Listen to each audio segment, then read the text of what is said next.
2024 লোকসভা ভোটে সব থেকে চমক ছিল, বড় চমক ছিল প্রাক্তন বিচারপতি অভিজিৎ গঙ্গোপাধ্যায়। কারণ 2024 লোকসভা ভোটের আগেই বিচারপতির পদ ছেড়ে বিচারপতির পদ থেকে ইস্তফা দিয়ে আচমকাই তিনি রাজনীতিতে যোগ দেন।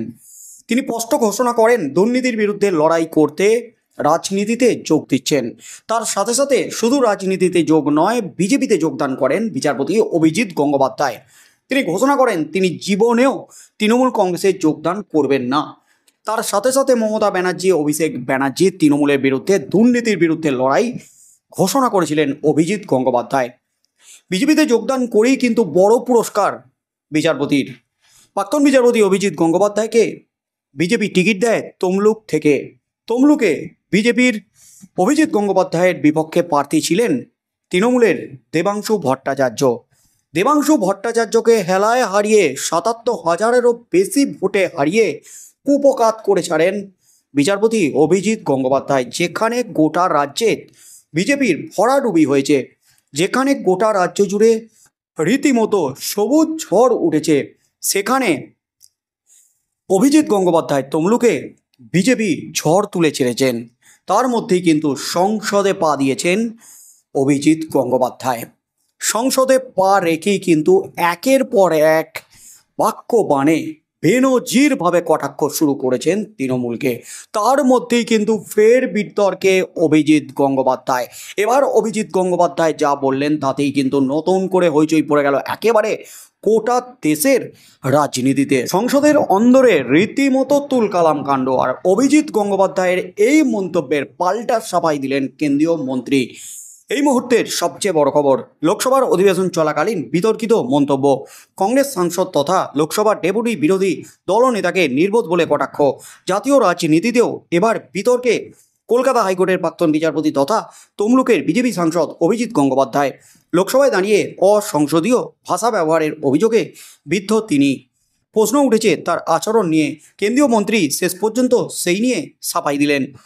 লোকসভায় বাজেট নিয়ে আলোচনা চলাকালীন প্রথমবার বলতে ওঠেন অভিজিৎ। বাজেটের ভূয়সী প্রশংসা করেন তিনি। বাজেট নিয়ে খামোকা বিরোধীরা চেঁচামেচি করছেন বলে মন্তব্য করেন। এরপর বিশদে ব্যাখ্যা করতেও যান। এতে সাংসদদের জন্য নির্দিষ্ট সময়সীমার থেকে অভিজিৎ অনেক বেশি সময় নিচ্ছেন বলে অভিযোগ তোলেন বিরোধীরা। সেই নিয়ে শোরগোলের মধ্যে চটে যান অভিজিৎ গঙ্গোপাধ্যায়। বলেন কাউকে আমার বক্তৃতা শোনার জন্য বসে থাকতে বলেনি। সেই সময় এবিপি আনন্দকে দেওয়া একটি সাক্ষাৎকারের প্রসঙ্গ টেনে অভিজিৎকে কটাক্ষ করেন গৌরব। মহাত্মা গান্ধী এবং নাথুরাম গডসের মধ্যে কাকে বেছে নেবেন তিনি জানতে চান। আর তাতেই চটে যান অভিজিৎ। তিনি বলেন নির্বোধের মতো কথা বলবেন না, আপনি গান্ধীও নন, গডসেও নন। এতে বিরোধীরা তীব্র প্রতিবাদ জানাতে শুরু করেন। তৃণমূলের কল্যাণ বন্দ্যোপাধ্যায়ও তীব্র প্রতিবাদ জানান। সব মিলিয়ে তেতে ওঠে অধিবেশন। অভিজিৎ যখন গৌরবকে কটাক্ষ করেন সেই সময় স্পিকারের আসনে ছিলেন দিলীপ সাইকিয়া। বিরোধীরা প্রতিবাদ জানাতে শুরু করলে আসনে ফিরে আসেন স্পিকার ওম বিড়লা। স্পিকারকে অভিজিতের বিরুদ্ধে ব্যবস্থা নিতে আর্জি জানান বিরোধীরা। এতে কি হয়েছে সরাসরি গৌরবের কাছে জানতে চান স্পিকার। গৌরব জানান ওই শব্দের পুনরাবৃত্তি করতে চান না তিনি, কিন্তু অভিজিৎ অসংসদীয় ভাষা ব্যবহার করেছেন, পদক্ষেপ করতে হবে স্পিকারকে। অভিজিতের বক্তৃতার সময় লোকসভার তার পাশেই বসেছিলেন বিজেপি সাংসদ সৌমিত্র খাঁ। তর্ক বিতর্ক চলাকালীন তাকে হাসতে দেখা যায়। এরপর বিরোধীদের তরফে অভিজিৎকে ক্ষমা চাইতে হবে বলে দাবি ওঠে। এরপর বৃহস্পতিবার লোকসভায় বক্তৃতা করতে গিয়ে কেন্দ্রীয় মন্ত্রী কিরেন রিজিজু বলেন আমরা সবাই সংসদের সদস্য। কোনো সদস্যের মন্তব্যে সংসদের গরিমা নষ্ট হলে তা আমাদের জন্য অত্যন্ত দুঃখের। সরকার পক্ষের হন বা বিরোধী পক্ষের হন, কেউ যদি এমন কোনো টিপ্পণী করেন বা এমন ভাষা প্রয়োগ করেন যা সংসদীয় ঐতিহ্যের পরিপন্থী, সংসদের গরিমা যাতে আহত হয়, সংসদের রেকর্ড থেকে তা বাদ দেওয়ার পাশাপাশি সংশ্লিষ্ট সদস্যের বিরুদ্ধে পদক্ষেপ করার অধিকারও আছে স্পিকারের। সরকারের তরফে বলছি, কাল আমি ছিলাম না লোকসভায়, চাইলে আমি আড়াল করতেই পারি কে উস্কানি দিয়েছে, তাতেও যাচ্ছি না, কিন্তু সংসদের অন্দরে এমন আচরণের জন্য স্পিকারের অবশ্যই পদক্ষেপ করা উচিত। এমনই কিন্তু বিস্ফোরক দাবি করলেন কিরেন রিজিজু, কেন্দ্রীয় মন্ত্রী। অর্থাৎ তিনি কি ঘুরিয়ে তারই দলের সাংসদ অভিজিৎ গঙ্গোপাধ্যায় কি নিশানা করলেন? কারণ অভিজিৎ গঙ্গোপাধ্যায় স্টুপিড শব্দটি ব্যবহার করেছেন সংসদে, তাতেই কিন্তু চটে উঠেছে ইন্ডিয়া জোটের সমস্ত সদস্যরা।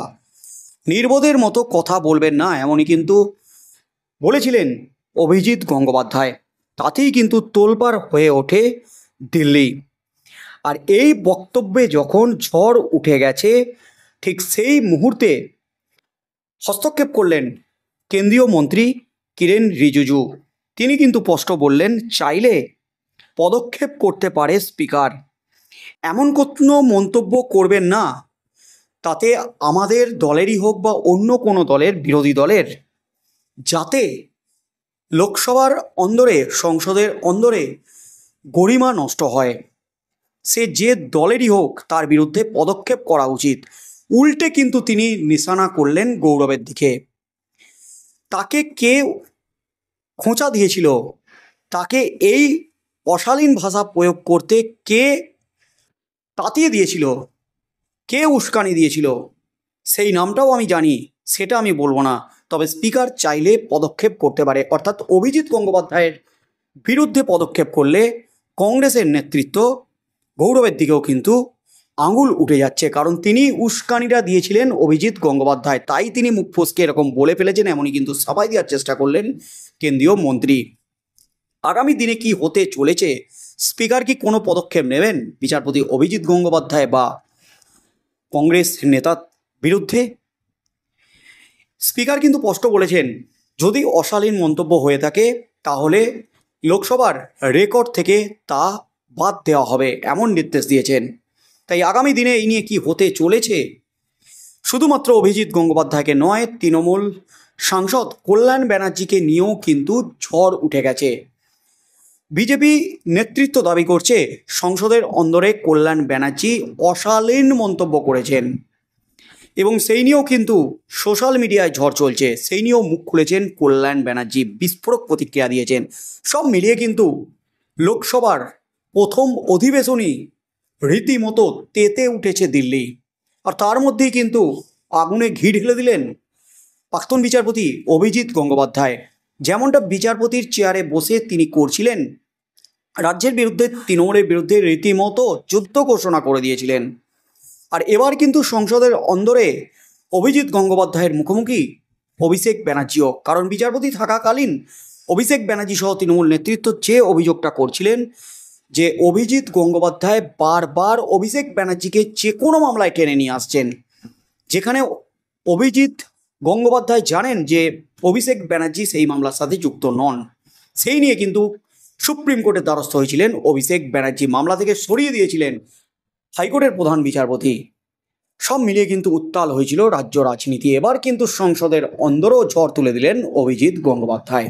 শেষ পর্যন্ত কি হতে চলেছে সেদিকে চোখ থাকবে গোটা রাজ্য তথা গোটা দেশবাসীর।